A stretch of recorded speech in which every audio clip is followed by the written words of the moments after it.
বলছি যে একটা ফাউ দাও না গো, ভালো করে মাখিয়ে। ফাউ তো এটা, এত বড় ফাউ, টাকার মন আছে। বেসিক মাখাটা কিন্তু একসাথেই মাখাবো, বাদ বাকি ঝালগুলো আলাদা করে দেবো।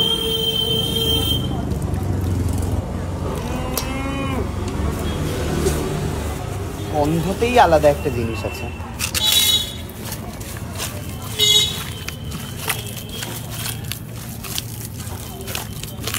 আপনাদের নিশ্চয়ই ওখান থেকে মাখাটা দেখে লোভ লাগছে তো। এটা দেখো ঢোক গেলছেন, মাখাটা দেখে খিদে পেয়ে যাচ্ছে।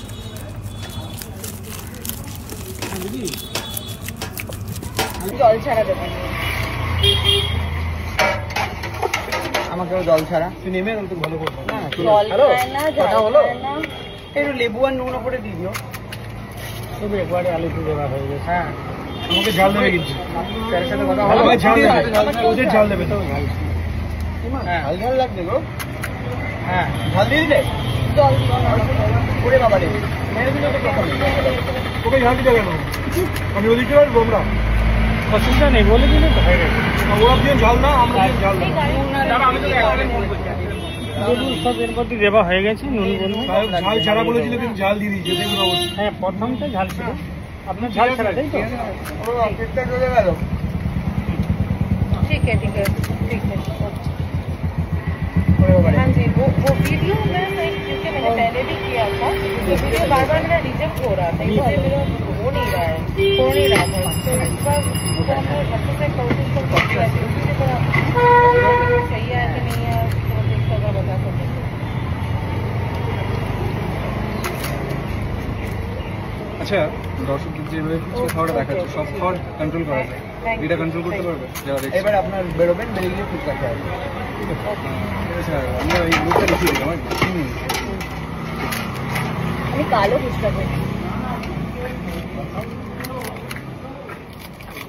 হোলির দিন ভাবছিলাম খাবো, কিন্তু দিলেন বন্ধ ছিল। বলছি যে একটা ফাউ দাও না গো, ভালো করে মাখিয়ে। ফাউ তো এটা, এত বড় ফাউ, টাকার মন আছে। আমাকে একটা দিন না, না এমনি বেবি খাও, দাও খাওই দাও, খাও না খাও, জল দাও, জল দাও, একটু জল। খাওয়ার সঙ্গে জলটা মাছ। ফুচকার ফাউ সবাই চায়। এইখানে হচ্ছে লড়াই হচ্ছে কে দেবে। বড়বউ এত ভালো, এত ভালো। একটু আগে বলছিলাম যে বাজে, বাট অসাধারণ। এরা প্রচুর টাকা আছে, সে দিতেই পারে। মডেল কাম অ্যাক্ট্রেস, প্রচুর টাকা আছে। আমার বাড়িতে যে কোনো দিন বেরোন ভীষণ ভয় আছে। এগুলো সব আসল আমার, এগুলো আমি কালো রং করে রেখেছি যাতে কেউ বুঝতে না। বুঝতে পারি, বুঝতে পেরেছি। প্রচুর প্রচুর এরকম বিছানা তুলতে টাক বিছানাতে টাকা থাকে। এমনি কি বিয়ে করেছি, ব্যাপারটা তো বুঝুন। আরে কে বলেছিল সোনার বিস্কুট? বাবা, তোমার এটা কে বলেছিল? শ্বশুরমশাই? চায়ের সাথে সোনার বিস্কুট।